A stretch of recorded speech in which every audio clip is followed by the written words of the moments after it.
Olá, é sempre bom te encontrar, você sabe disso. Espero que a sua satisfação seja tão boa quanto a minha.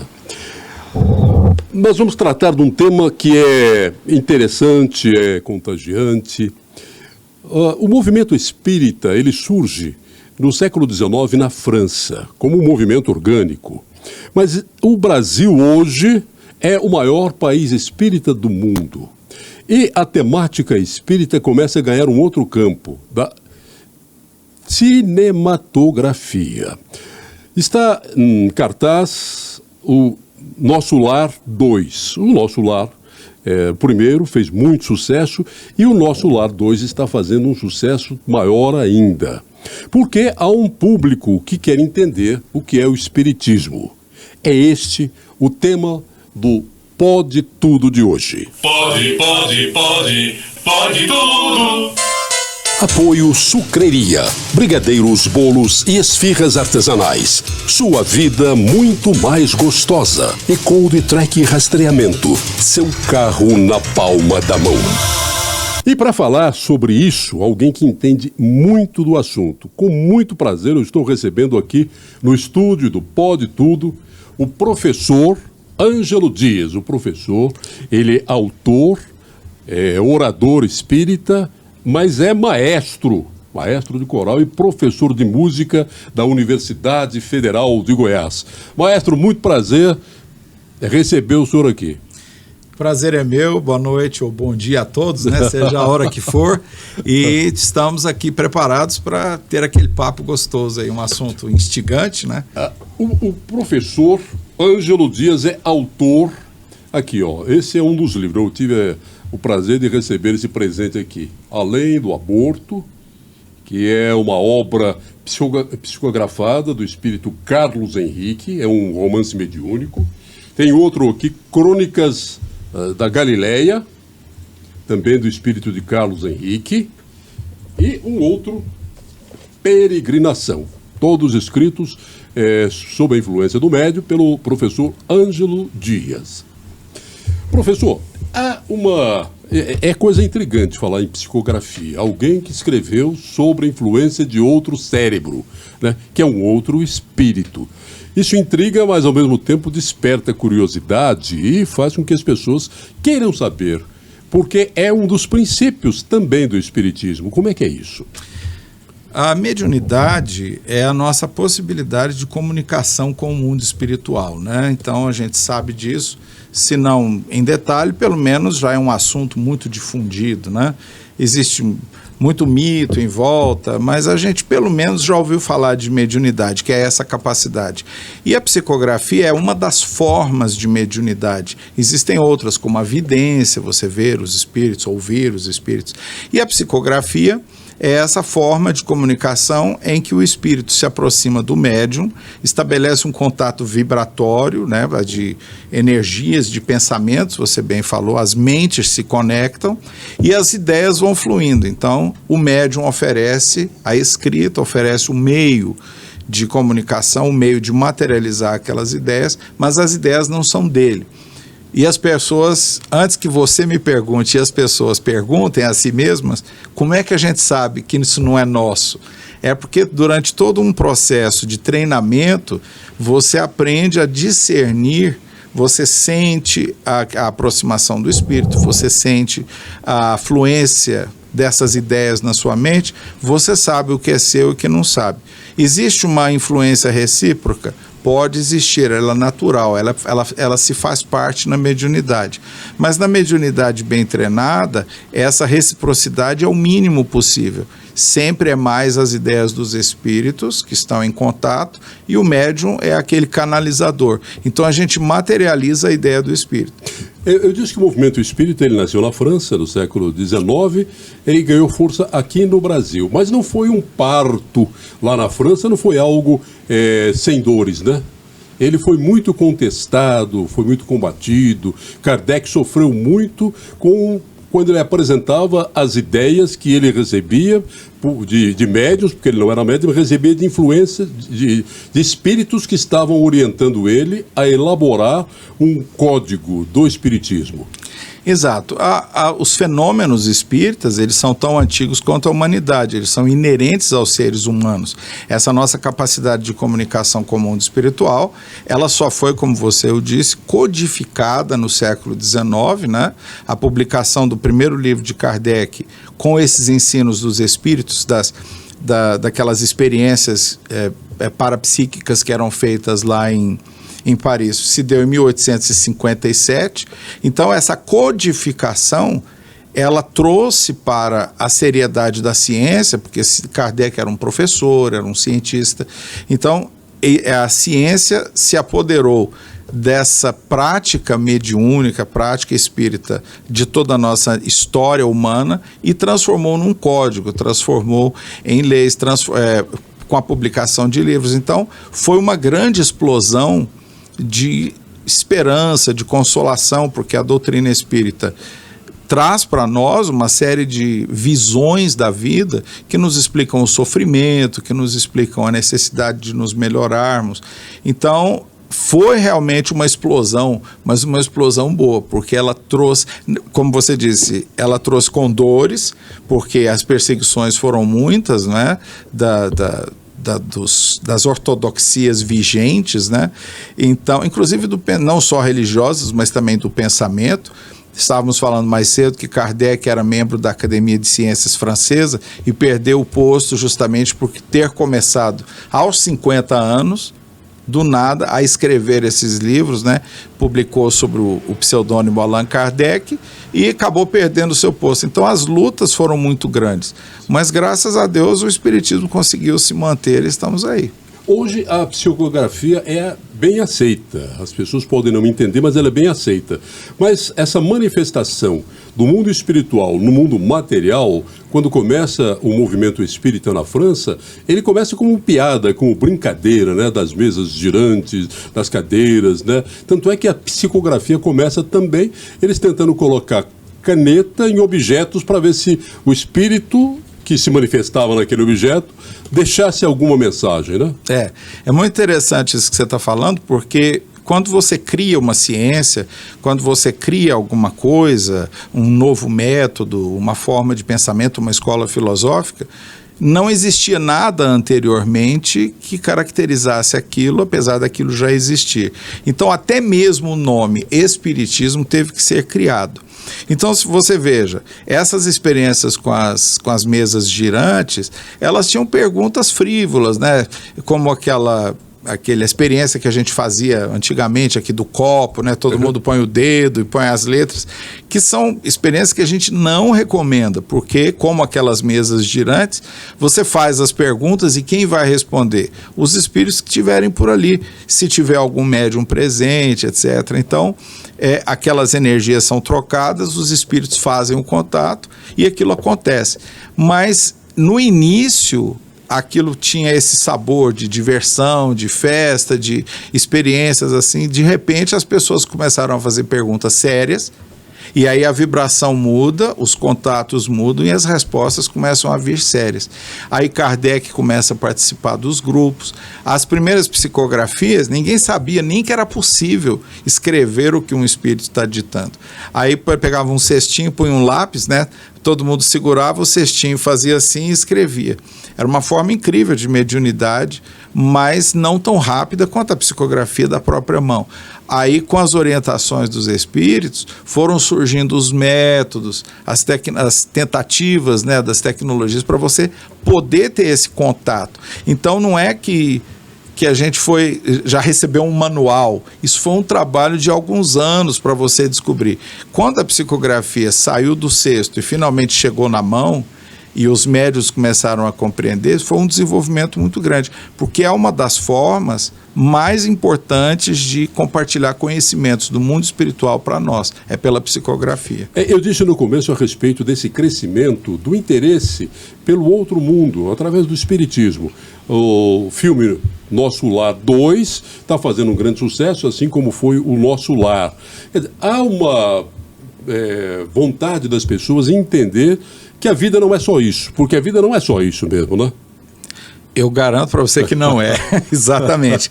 Olha, Cassim. Então, cuidado com o que você faz nessa vida. Exatamente. Tá? Olha, realmente, Cassim, existe, as pessoas sempre se perguntam o que tem além dessa vida, né? Eu costumo brincar, uma brincadeira que não fui eu que inventei, mas eu adoro ela. Diz que todo mundo é ateu até o avião começar a cair, né? Uhum. A hora que começa, todo mundo, ai meu Deus, ai meu Deus.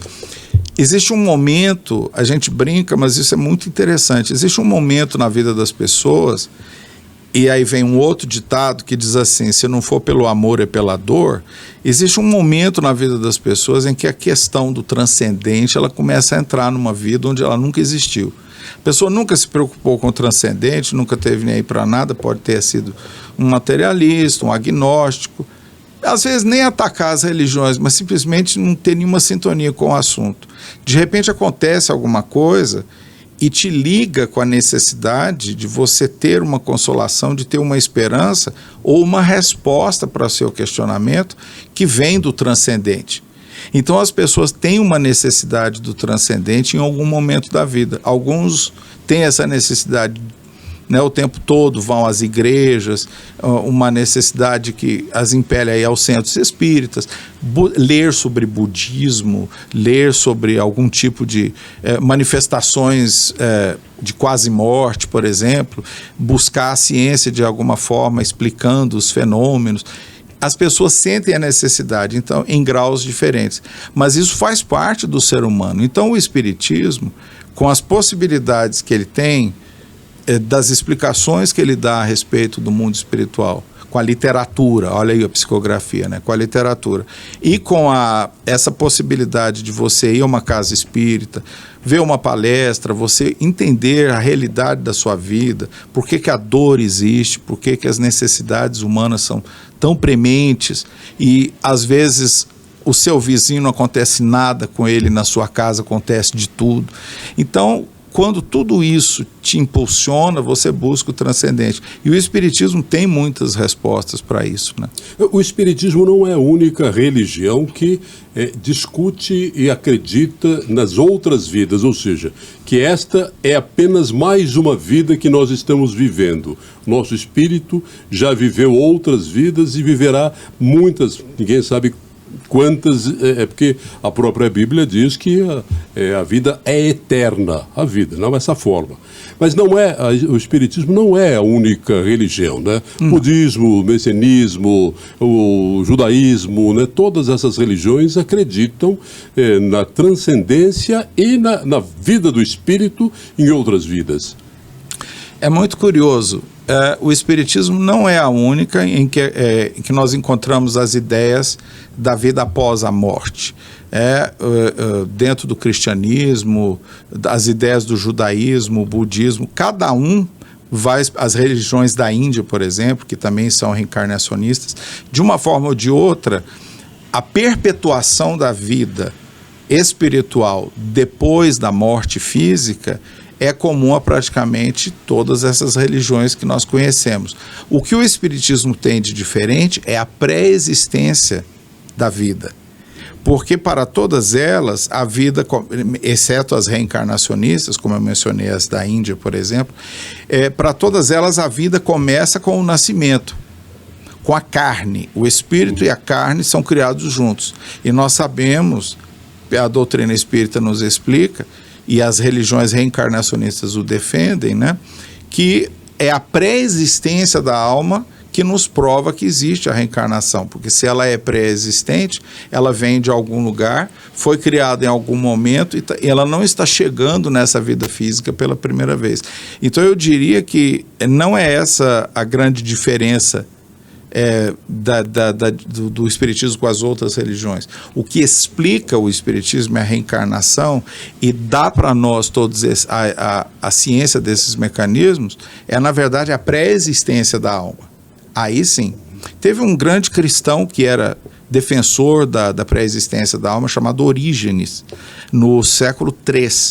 E o Orígenes foi perseguido até que declararam Orígenes herege.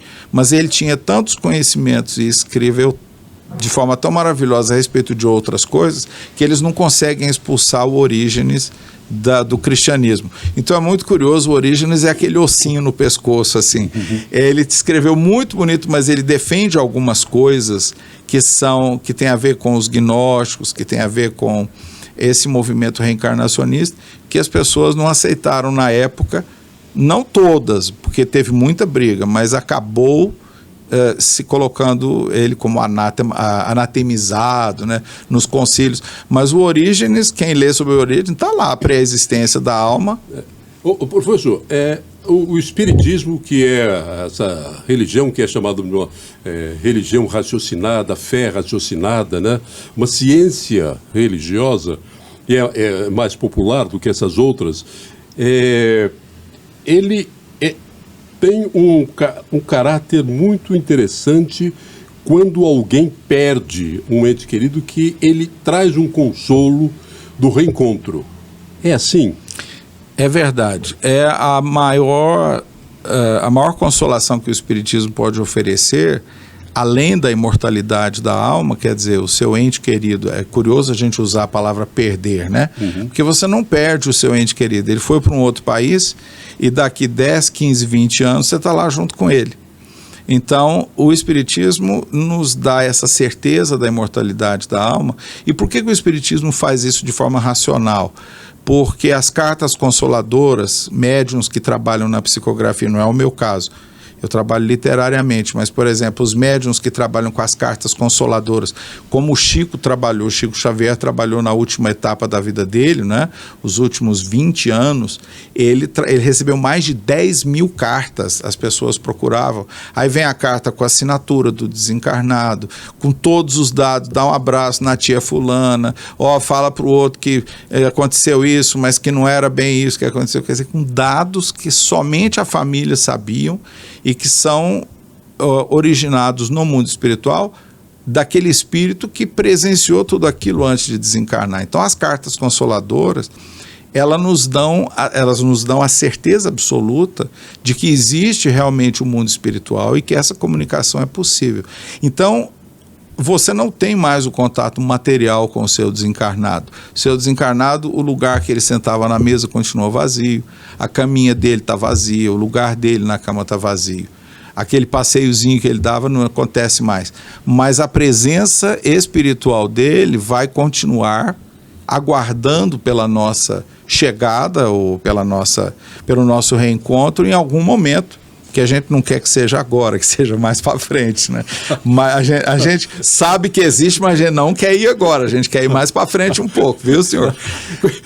Tem uma expressão portuguesa, o senhor é descendente de portugueses, que Deus, quando morre uma pessoa querida, tá, que Deus o mantenha lá por muito tempo longe de nós. Longe de nós, cara, que a gente está aqui, né? Que fique lá esperando a gente, por uma época. Exato. A gente vai se encontrar. Tem uma frase do Chico que é muito interessante. Na reencarnação, ninguém erra de endereço. A psicanálise fala que os grandes problemas das pessoas estão dentro das famílias. A gente nota que muitas coisas que as pessoas enfrentam na vida são originárias do núcleo familiar. Por quê? Justamente porque, usando palavras que os espíritos usam com certa frequência, a família é o cadinho da evolução. O cadinho, nas experiências químicas que você vai fazer, é uma vasilha de porcelana ou pedra, uma coisa assim, que ela pode ir a uma temperatura de até 1000 graus no forno. Então, o cadinho... Geralmente é feito com cerâmica. É cerâmica, é isso. Aí você coloca no forno e tudo aquilo que você pôs ali derrete, menos o cadinho. Então, a família é o cadinho da evolução. Você põe juntos todos aqueles espíritos que deram certo e deram errado em existências passadas. Porque uma das belezas da reencarnação é muito interessante. Um grande autor espírita chamado Leon Denis, né?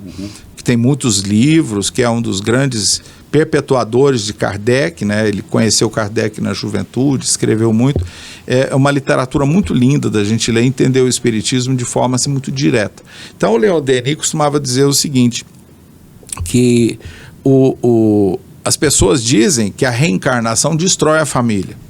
Porque aí, na próxima existência, quem era pai volta como filho, quem era filho volta como tio, quem era parente não volta mais como parente, mas volta como aquele amigo da família. Então as pessoas trocam de posto.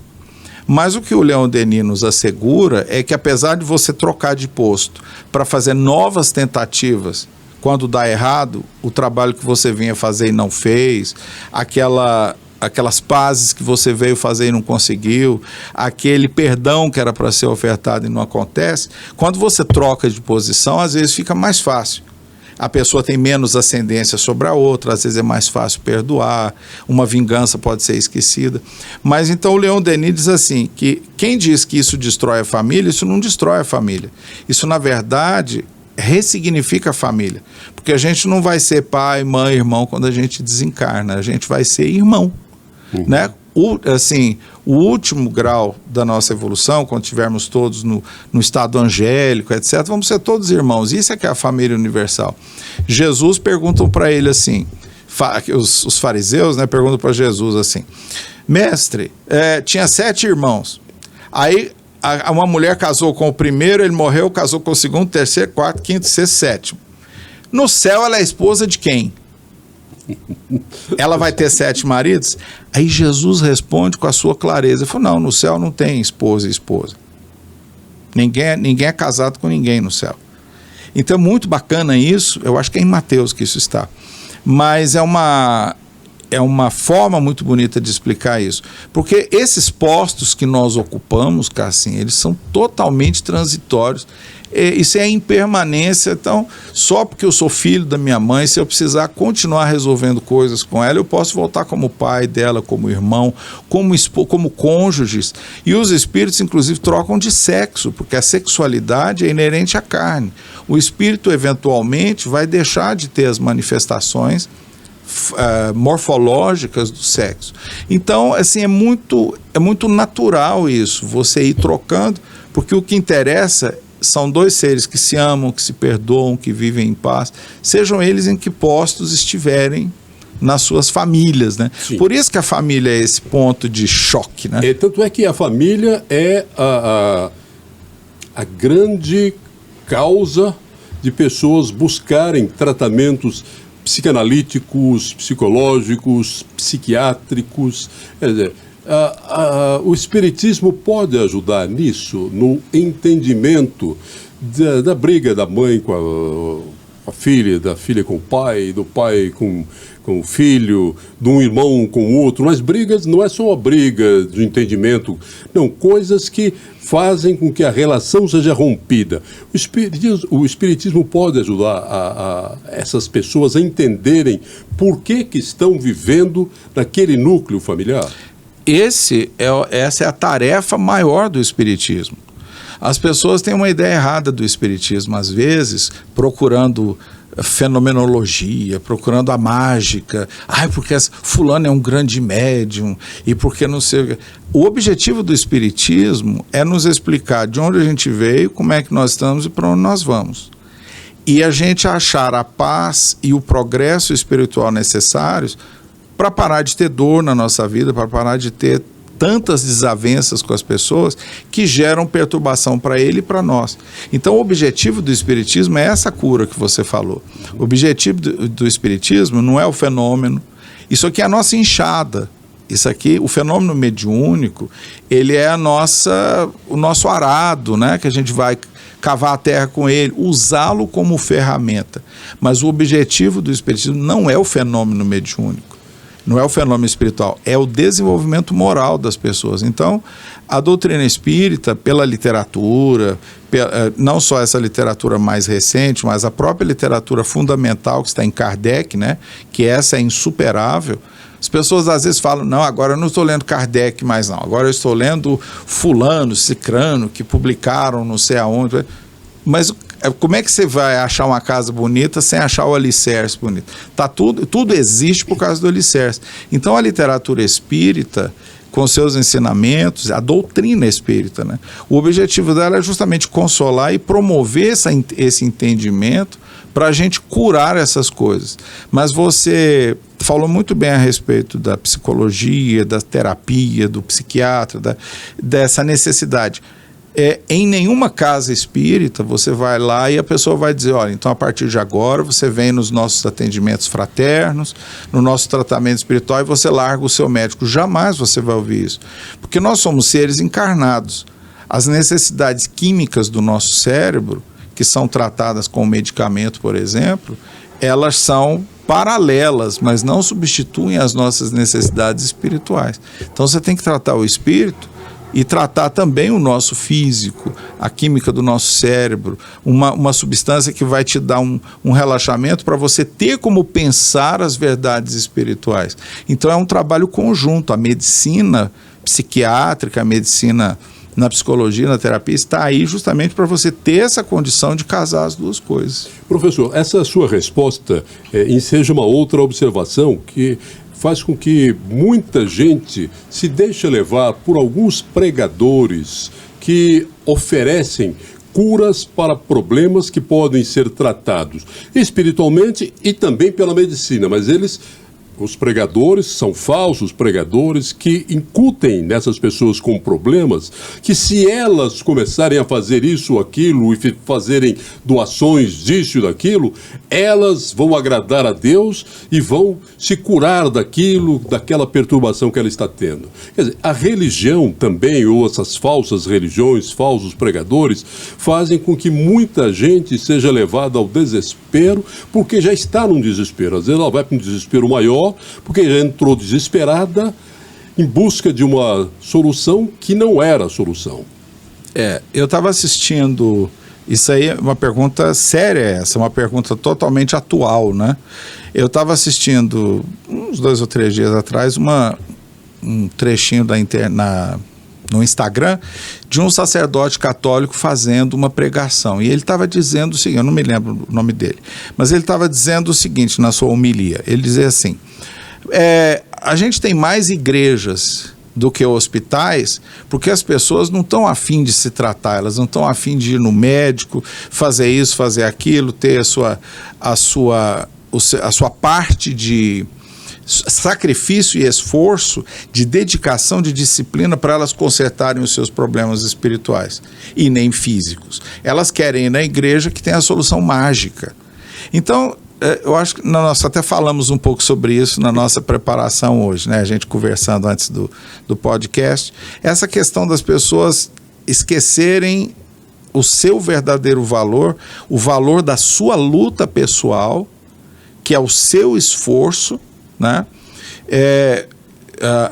No mundo cristão, a teologia costuma dizer assim, é a exossalvação e a endossalvação. A salvação está na gente. Mas está todo mundo em busca do facilitário, do facilitado. Elas querem que alguém seja o intermediário seu com Deus. Você não quer dizer para Deus assim, pai, eu estou assim, estou assado, eu preciso. Não, elas querem alguém que põe a mão na sua cabeça e naquele momento você recebeu aquele condão e aí você vai sarar de tudo.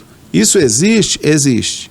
Em todas as religiões, as pessoas sérias, você usou bem o termo falso profeta, os verdadeiros profetas em todas as religiões têm o acesso às energias do divino, às energias do alto, e quando eles têm uma capacidade para tal, mediunicamente falando, nas igrejas evangélicas vai ser a ação do Espírito Santo, nas igrejas católicas a intervenção de um santo, no espiritismo o passe curador, por exemplo, mas quando a pessoa séria tem essa possibilidade, ela exercita com a permissão divina essas curas, que podem ser possíveis.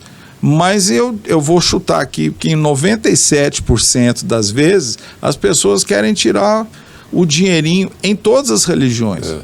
Em todas as religiões tem isso. Né? O espiritismo também tem isso em alguns lugares que você vai, as pessoas, não, para fazer esse tratamento é tanto aqui, né? O que é um horror, né? Porque você está... Isso aí é chamado de simonismo, é o comércio das coisas divinas, né? Isso aí é péssimo. Cristo andou chutando uns vendilhões lá na época dele, Tá aí. lá no templo, né? Porque ocupava um lugar lá para vender coisas que não eram próprias daquele local. Professor, isso me possibilita agora de fazer uma pergunta, porque eu já tive algumas conversas com muitas pessoas, porque ocorreu um caso em Goiás de um médium que gerou um caso policial, que virou documentário, que virou notícia internacional, porque quando ele atuava como médium, ele se intitulava João de Deus, e ele fez muitas curas mediúnicas, coisas sérias mesmo, coisas assim, extraordinárias sem dúvida nenhuma. Mas ele tinha um outro lado sombrio, e muita gente confunde o aspecto mediúnico dele com espírita. Ele não era espírita, ele era um médium, né? Isso nos traz a dois enfoques diferentes. Primeiro, a mediunidade não é privilégio do espiritismo. Todos os fenômenos que acontecem numa cura numa igreja evangélica, numa cura que existe numa igreja católica, quando as pessoas estão sob influência espiritual e dão mensagens que eles classificam como do Espírito Santo, divinas, etc., são fenômenos que nós classificamos como mediúnicos. Eles só não chamam que é mediúnico. Então a mediunidade, ela é humana, ela não é espírita. A mediunidade sempre existiu. Se você pegar ao longo da história da igreja, os santos católicos, os místicos, os ascetas, eles todos têm capacidade mediúnica. Quando você vê o que eles fazem e o que a gente presencia hoje nos centros espíritas, ou os relatos que a gente vê, a mediunidade sempre existiu. Por isso que Kardec ele foi o codificador. Ele não criou nem inventou nada, a mediunidade sempre existiu. Então veja só, esse é um dos aspectos. Quando, dentro dessa possibilidade que você está abordando, você fala de uma pessoa que recebe uma possibilidade de fazer muito bem e a pessoa começa até o trabalho fazendo o bem, mas de repente antigos problemas que ela veio para corrigir, ela não consegue corrigir, então ela desvirtua o trabalho. Isso acontece em todas as religiões. Pastores que começaram muito bem, depois ficam enlouquecidos por causa do dinheiro, padres que começam assim, e espíritas também, isso é uma característica do ser humano. Você recebe, você diz para a pessoa, lá no mundo espiritual, você planeja a sua encarnação, aí eles dizem para você, olha fulano, você errou tanto nessa área aqui, vamos tentar fazer, será que você tem coragem de você fazer um grande projeto nessa sua encarnação e ajudar muita gente, para tentar consertar o tanto de gente que você prejudicou? Você fala, consigo. Aí você encarna e não consegue, fraqueja. Porque não é fácil você vencer, às vezes, um problema que está te acompanhando há muitas encarnações.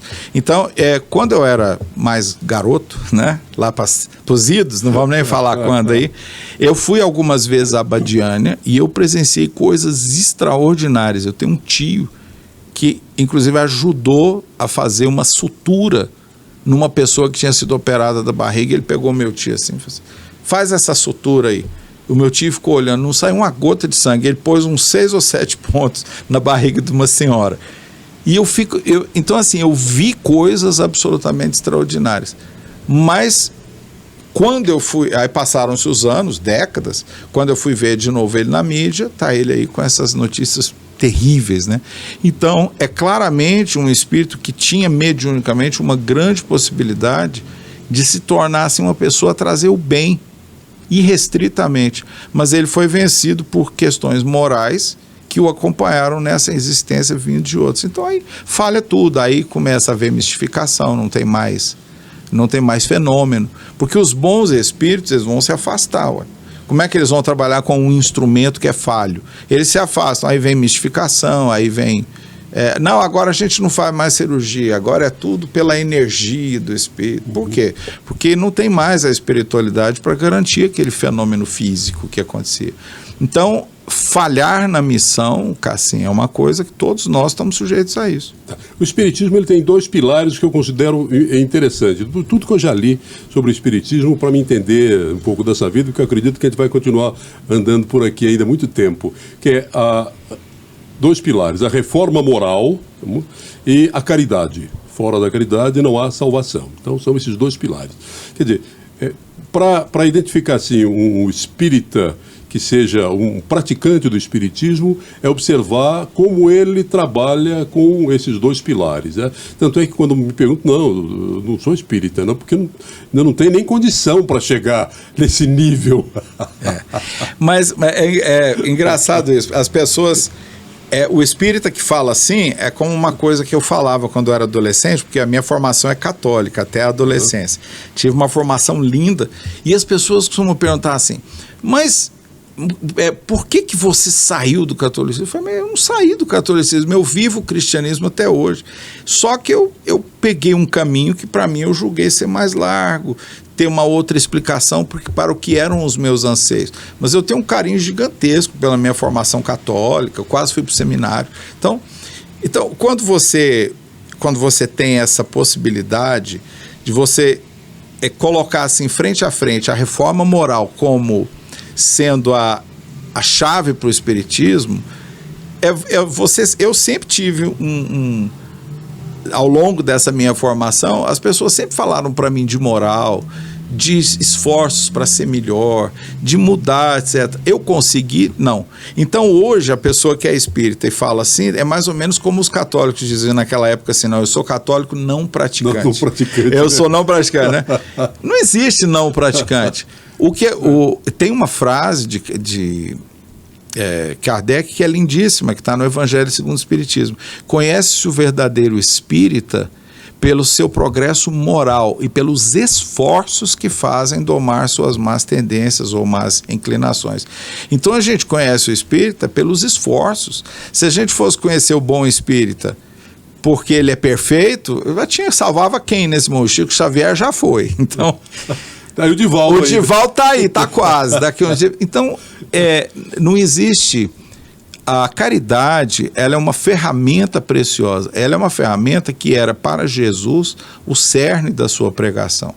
Perguntaram para Jesus o que era necessário para uma pessoa entrar no reino do céu. E ele fala 5 coisas. 3 no aspecto moral, material, e 2 no aspecto moral. Ele diz assim: eu tive fome e me deste de comer. Eu estava nu e me vestiste. Eu estava desabrigado e me deste um teto. Eu estava preso, foste me ver. Eu estava doente, me visitaste. Então isso aqui é o quê? Caridade. É isso que faz. Ele diz... Aí o pessoal, mas só isso dá para entrar no reino do céu? Ele falou, mas é tão vasto, né? Ele falou, isso aí. Vasto, Mas é que as pessoas querem... como eu falei, o mágico. Tem que fazer. Gente, é o dia a dia. Então, essa questão da caridade, ela era defendida ferrenhamente por Jesus em todos os momentos. Ele dizia, fazia da caridade e do amor a sua bandeira principal. Então, o verdadeiro espírita é o que se esforça para, usando a caridade como instrumento, fazer o bem, a caridade não só material, a caridade moral, né? Parar de falar dos outros, né? Parar de descer a lenha no vizinho, que é o mais difícil, porque assim... Aquilo que é livre. O pecado a gente não leva em conta, né? Parece que não é. Aí você fala assim, você dá uma esmola aqui para aliviar a consciência, mas você alivia a consciência, mas não melhora, né? Então, assim, realmente a caridade, ela é uma ferramenta, infalível, e só tem ela, porque sem ela como é que você faz? E tendo a caridade como base, você se melhora de acordo com o seu esforço. Mas é um esforço muito grande, assim, demora muito, né? A gente não... Uma coisa que sempre me incomodou é as pessoas usam Deus. Deus ninguém sabe como é, ninguém sabe onde está, ninguém sabe a figura. Essa energia que construiu o universo, na minha concepção, e cada um tem a sua concepção de Deus. Mas tem os pregadores que falam em Deus. Deus falou. O que Deus falou? Onde que Deus falou para você? Né? Então usa-se essa figura imaginária que está na cabeça de cada um. Eu falo em Deus pensando numa coisa, o outro que está ouvindo eu falar de Deus pensa, imagina Deus de acordo com o conceito que ele tem. Quer dizer, na história da humanidade, Deus foi a causa que mais matou gente. Nunca se matou tanta gente como a causa de Deus, porque ninguém sabe quem é Deus. Eu posso matar alguém? Não, Deus quis que eu matasse porque ele era um herege. Que ele mandou. Deus me mandou matar. Quer dizer, Isso daí é uma coisa maluca. Como é que a gente pode fazer com que as pessoas não usem o nome de Deus? Porque brandindo a Bíblia, o cara, Deus, aqui a palavra de Deus. A Bíblia é um documento que foi escrito muito depois da passagem de Cristo pela Terra, né? Só teve um apóstolo que é um que conviveu com Cristo, que é um dos evangelistas, mas fala em nome de Deus com uma tranquilidade, como se Deus tivesse baixado ali e conversado com ele. Isso é uma questão interessante. Nós falamos há pouquinho em Orígenes, né? Que eu mencionei que era aquele da época da patrística da igreja, né? E que o Orígenes falava da preexistência da alma. E uma das coisas que ele falava de Deus, e ele foi muito condenado por causa disso, é a questão da trindade. Então, a trindade acabou sendo decidido, mas não era consenso durante os 325 anos iniciais do cristianismo, não era consenso, que a trindade era equidistante um do outro, estavam em equilíbrio, eles têm a mesma essência, que Pai, Filho e Espírito Santo eram 3 manifestações do mesmo Deus. Isso foi uma ideia depois. Orígenes, por exemplo, 100 anos antes desse concílio, que é o concílio de Nicéia, Orígenes dizia assim, não, Deus, o Pai criou o Filho. Porque a nossa herança é uma herança judaica, é monoteísta. Ela não pode ser trinitária por causa disso. Cristo então, era judeu, né? Orígenes dizia assim, Cristo era judeu, então ele foi um enviado, ele era o filho. Então ele dizia assim, nem Jesus conhece o Pai. Que Deus o criou, depois criou o Espírito Santo como energia, como tal, e não como criatura, como colocou na Trindade, mas Orígenes defendia, e depois Ário, no concílio de Nicéia, dizendo, olha, nem Jesus conhece o Pai. É assim, no sentido de que ele distancia, né, Deus de uma tal forma incompreensível que nem o Filho o conhecia. Kardec, a questão basilar que começa a doutrina espírita é a primeira questão do primeiro livro espírita escrito, que foi o Livro dos Espíritos, né? Em que Kardec reuniu a primeira coletânea de ensinos dos espíritos, em forma de perguntas e respostas. É o Livro dos Espíritos. A primeira questão, Kardec coloca lá, escolheu colocá-la primeiro para que não houvesse dúvida do que nós acreditamos no Espiritismo. Ele pergunta assim, o que é Deus? Não pergunta quem. Como é Deus? Ele fala, o que é Deus? Aí os espíritos respondem para ele colocou lá, é a inteligência suprema do universo. Não atribui uma personalidade definida, porque é tão incompreensível, então eu falo assim, olha, ele é uma inteligência, causa primeira ou primária de todas as coisas. E aí as 13 primeiras questões do Livro dos Espíritos vão falar sobre Deus. Aí fala dos atributos, ele é soberanamente bom e justo, todo-poderoso, onisciente, etc. Aí você vai falando uma série de coisas, mas o básico é o seguinte, o que é Deus? É a inteligência suprema. Essa inteligência suprema, ela ao mesmo tempo que fala interiormente em cada um de nós, para ela chegar a falar e ditar um livro inteiro para alguém, ela pode usar, por exemplo, dos seus enviados, dos santos na Igreja Católica, dos grandes missionários evangélicos. Então, quando se fala palavra de Deus, mediunicamente aquilo foi filtrado por uma pessoa. Então, como é que Deus vai mandar você marchar o seu exército contra outro? Isso é absolutamente inaceitável.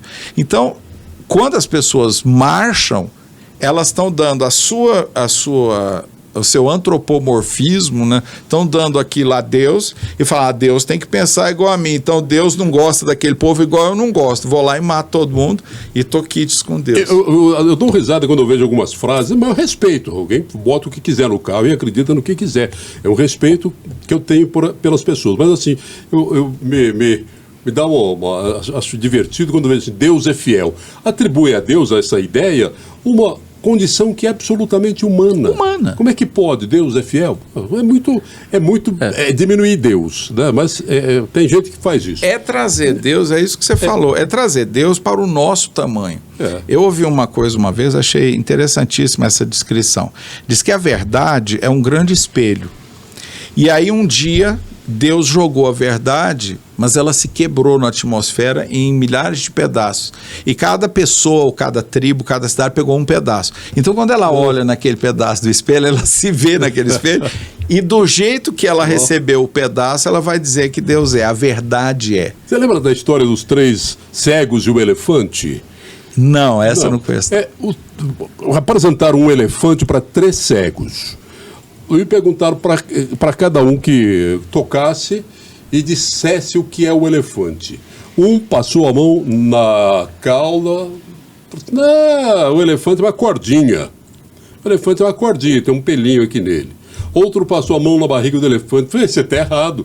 É uma parede, olha aqui, ó, que tamanho de parede. Olha, é acima de uma parede. Outro botou a mão na tromba e falou, não, é uma cobra muito grande. Quer dizer, ninguém viu o elefante, né? Cada um viu uma parte do elefante. É isso aí. E descreveu o elefante de acordo com o que achava que fosse aquilo ali. Na evolução da ciência, na evolução espiritual, a Terra já foi o centro do universo porque era o mundo conhecido. Na medida que a ciência avançou, e muita gente morreu por dizer, né, revelar que a Terra não era o centro do universo. Teve gente que teve que se desmentir depois, né, para dizer, não, olha, o centro do universo é o Sol, né, que é a teoria heliocêntrica. Não, aí veio a Igreja Católica, que tinha poder, falou, não, olha, se você não desmentir, você morre. Herege, vai para a fogueira. E tiveram que desmentir. Não, a Terra é o centro do universo. Com o avançar da ciência, percebeu-se que a Terra era menor que um grão de areia nesse universo. O Espiritismo acredita que existem vidas, de alguma forma, em outros planetas. Até comparando mesmo, que a Terra é um grão de areia. Se você imaginar que no nosso sistema solar, com 9 planetas, nós somos um planeta médio, que outros planetas são muitas vezes maior que a Terra. E no universo tem planetas que são muito maiores, Sírius, né, Aldebaran. Então, não é possível que só aqui tenha vida. Eu me lembro muito daquele filme Contato, que foi um filme de 97, eu já devo ter visto umas 30 vezes, assim, ao longo dos anos, eu toda vez volto nele, porque ele é uma grande discussão moral. Ele é um filme de ficção científica, é muito bom, por sinal, um filme espetacular, mas todo o filme é calcado na discussão moral. O que nós somos no universo e o que vai ser a nossa reação quando a gente encontrar outras criaturas e descobrir o quão pequenos, mas preciosos nós somos ao mesmo tempo. Então tem uma cena do filme em que a atriz principal, Jodie Foster, né, tá lá com um pastor, um padre que era ligado à política lá assim, e eles estão tendo um casinho lá assim. Aí eles olham para o céu e vê aquele tanto de estrelas assim, né? E ele fala para ele assim, pois é, mas então esse tanto de estrela, ela é radioastrônoma, fala assim, você fica pesquisando esse tanto de estrela? Ela fala, eu fico porque eu acho que tem vida lá. E ele vira para ela e fala assim, porque se não tiver é um tremendo desperdício de espaço, né? Então, se não tiver vida no universo, é um tremendo desperdício criar isso tudo só para a gente ficar olhando de noite. Então, escrever poesia, né? Escrever poesia para encantar o poeta, né? Sabe? Então, assim, nós acreditamos na multiplicidade da vida no universo, vida que a gente nem imagina como seja, mas curioso.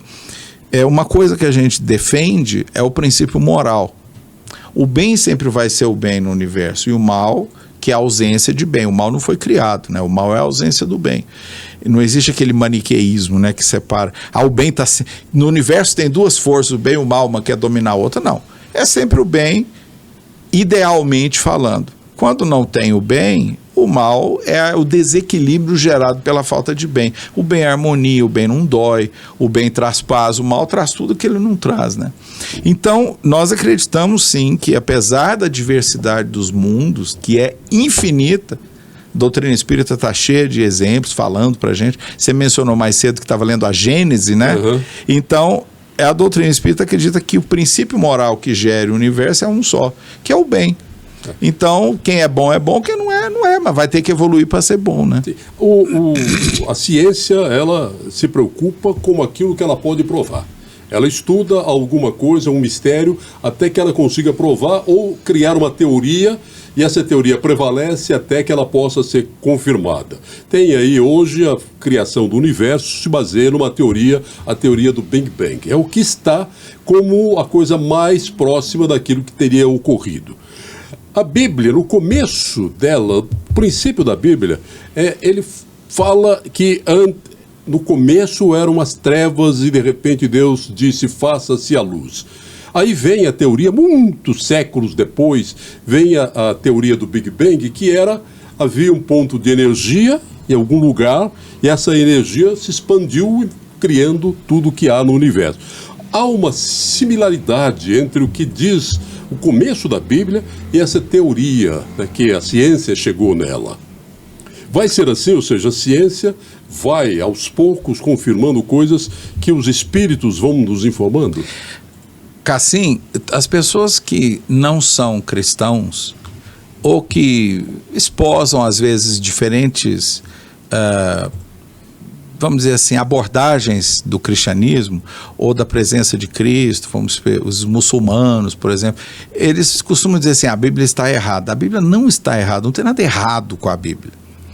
O que acontece é a literalidade que a gente quer aplicar nas coisas bíblicas. Um livro que foi escrito num período de 1500 a 2000 anos, a gente não sabe exatamente. A distância de tempo que tem de Gênesis a Apocalipse é 1500 anos. O Gênesis foi escrito, né, dizem, 2000 anos antes de Cristo, né, fazia parte do Pentateuco mosaico. O Apocalipse é mais ou menos 100 anos depois de Cristo. Então, um livro desse tamanho, ele não pode ser uno e não pode falar sempre da mesma coisa, porque o pensamento muda em 2000 anos, ele muda em 20 anos, que dirá em 2000 anos. Então, não tem nada errado com a Bíblia. O que tem com a Bíblia é que nós devemos lê-la de acordo com a época em que ela foi escrita e de acordo com o pensamento figurado ou filosófico ou alegórico. O Gênesis é uma descrição alegórica perfeita do que a ciência prova hoje ser a criação. Mas você não pode acreditar em determinadas coisas que são alegóricas. Por exemplo, a raça humana não pode ser toda incestuosa.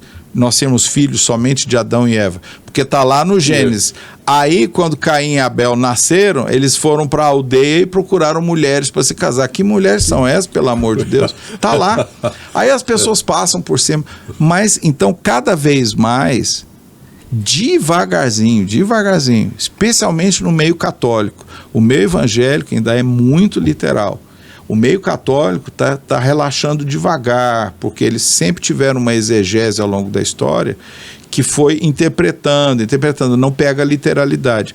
Então, o Apocalipse eles não pegam literalmente. O meio católico está devagarzinho caminhando com a ciência. Então, eles já pegam o Apocalipse e o Gênesis e falam, isso aqui é maravilhoso, mas isso aqui é figurado. Não tem como ler e dizer que todos nós... Porque o mundo... Se nós fôssemos pegar o Gênesis e lê-lo literalmente, pelas contas que se fazem, pelas gerações e as genealogias que tem naquele tempo, nós teríamos 6.000 anos de idade. Aí você pega, faz uma análise de carbono 14, descobre que uma coisa tem milhões de anos. E aí? Então, é porque tudo aquilo é figurado. Os dias da semana, as nossas eras geológicas. Então, 7 dias da formação do mundo são as eras geológicas. É alegoria, né? É alegoria. Então não tem nada errado. O errado é você pegar aquilo literalmente e tentar tirar uma vivência sua 2.000 anos, 3.000, 4.000 anos depois e tirar uma vivência literal de uma coisa que está totalmente fora do tempo. Porque são parábolas, é um escrito de parábolas. Foi como a mente da época entendia aquilo, mas no princípio não tinha um ponto, não tinha as trevas. É assim. Então tem que saber ler aquilo de acordo com a época em que foi escrito e tirar a mensagem da parábola que aquilo representa para o sentimento moral chegar até nós hoje. Porque a parábola é imortal, o literal não. Professor, a Índia é um país muito religioso e o Brasil é um país muito religioso também. E o espiritismo tem obtido progressos aqui. A gente falava do sucesso do filme Nosso Lar, mas a filmografia com temática espírita é algo que tem crescido e sempre faz sucesso. A gente lembra filmes americanos que fizeram um grande sucesso, como Ghost, né? Demi Moore estava nova, linda, né? Que é uma forma interessante de mostrar as ligações que ocorrem entre quem fica sofrendo e quem parte deixando saudade, mas continua ligado. Por que o Brasil tem essa força e o espiritismo cresceu tanto aqui? Você mencionou, antes de falar sobre isso, deixa eu só dizer essa questão que você mencionou do Ghost, né? Uhum. Que é um filme icônico, né? E um filme chamado Os Outros também, né? Outros. Que o pessoal tá a gente vê a história do filme, ou o Sexto Sentido, a gente vê a história do filme e pensa o seguinte, mas peraí, mas isso é isso? Quando você vê, torce tudo e você descobre que as informações que estão no filme levam a história para um caminho totalmente espiritual. Então você fica assim. Então Hollywood tem também os seus guias espirituais que ajudam. Bom, vamos usar a linguagem do cinema americano. Por que não pode usar? Pode. Né? Aquele filme lindo do Robin Williams, né? Amor Além da Vida também. São filmes totalmente verídicos, assim, do ponto de vista espiritual, eles estão corretíssimos. Se você pegar e comparar com as obras kardecianas, claro, eles fazem pesquisa para escrever o roteiro. Então, quando você vê aquelas pesquisas mostradas num filme de Hollywood, e que não falam em Allan Kardec, não falam em nada, mas as verdades estão todas lá.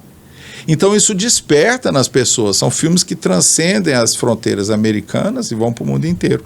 A questão do Brasil, eu tinha até comentado com você antes, no nosso papo introdutório antes, nós temos duas questões muito interessantes, uma antropológica, né, e outra espiritual. Por que o espiritismo é tão desenvolvido no Brasil? A antropológica é que nós sempre fomos um país muito ligado ao místico, né?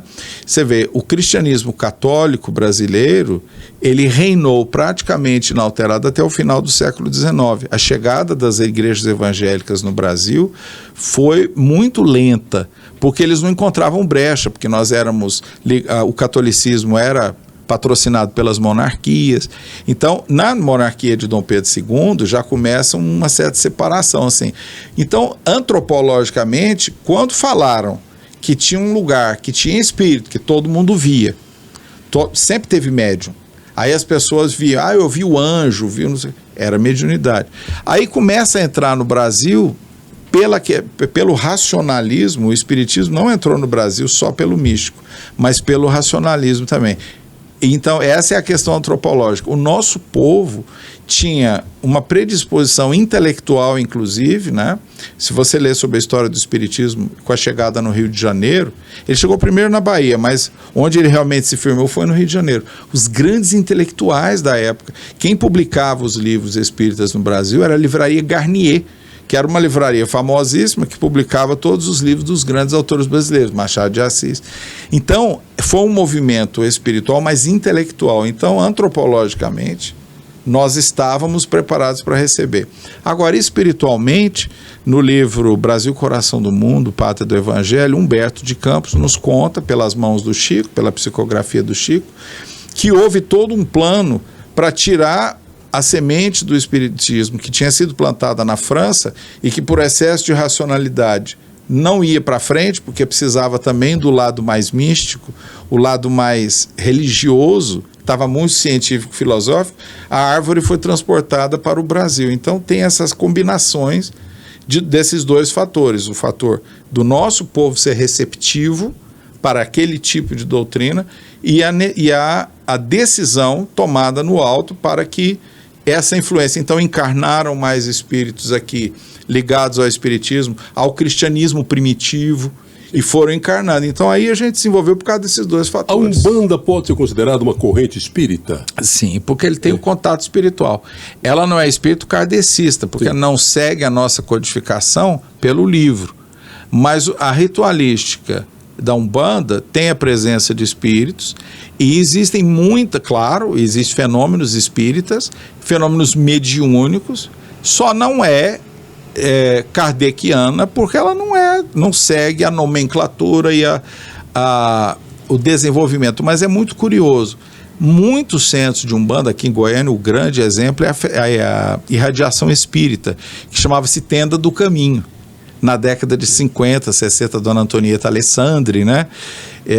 Que era a sogra da Raquel Teixeira, né? Deputada, secretária exatamente, de Cultura, então. De Educação, perdão. Nossa querida Raquel. Então, hoje ela é secretária de Educação lá no Rio Grande do Sul. Exatamente. Pegaram ela para lá, a gente deixou ela aí, né? Então, a Tenda do Caminho era era Umbanda, mas ao mesmo tempo eles começaram a fazer o estudo kardeciano. E a gente tem um termo carinhoso que a gente diz para isso, que é Umbandec. É Umbanda com Kardec, né? E hoje a irradiação é um centro kardecista, mas eles têm alguns procedimentos que ainda nos ligam a operações e determinadas organizações lá de culto e de trabalhos que podem ser ligados à Umbanda também. Então, são manifestações espíritas legítimas, né? Na Índia, quando o pessoal tem manifestações espíritas naqueles cultos que eles fazem, etc., são manifestações espíritas, mas não são kardecianas. Então, ser espírita kardeciano é uma coisa, mas agora todo mundo ser espiritualista é outra coisa. Então, todo mundo né? Professor Ângelo Dias, ele é maestro e é autor espírita, é orador, e ele tem esses livros aqui, Peregrinação, uma psicografia romanceada do espírito Carlos Henrique, também do mesmo espírito, Crônicas da Galileia, espírito Carlos Henrique. São histórias do tempo de Jesus, isso é maravilhoso. Da Galileia é porque é a história do tempo de Jesus. São várias crônicas do tempo de Jesus. Ele aparece como figura não central, mas as crônicas focalizam as pessoas que viviam ao redor de Jesus. Muito interessante. E esse daqui também, Além do Aborto. Onde encontrar esses livros, professor? Eles, dois são publicados pela FEEGO, que é a nossa Federação Espírita. Aqui ali na Ricardo Paranhos tem a literatura, mas o outro é publicado em São Paulo, mas qualquer livraria espírita você encontra. Pela internet, se você colocar lá, você acha à disposição. Um prazer enorme conversar com o senhor, professor. Igualmente. Foi muito bom, aprendi um bocado de coisa, entendeu? Graças à minha ignorância eu pude aprender bastante. Que coisa boa. Foi uma honra recebê-lo aqui. Meu abraço. Nós temos aqui a necessidade, e a gente faz esse pedido sempre ao terminar o Pode Tudo, é que você assista, se inscreva no canal, compartilhe, comente, porque isso ajuda a gente conseguir apoio para continuar produzindo conteúdo de graça e interessante. A inscrição também é gratuita. A você que acompanhou esse papo, muito obrigado e até o nosso próximo encontro no Pode Tudo. Pode tudo. Apoio Sucreria, brigadeiros, bolos e esfirras artesanais. Sua vida muito mais gostosa. E Cold Track Rastreamento, seu carro na palma da mão.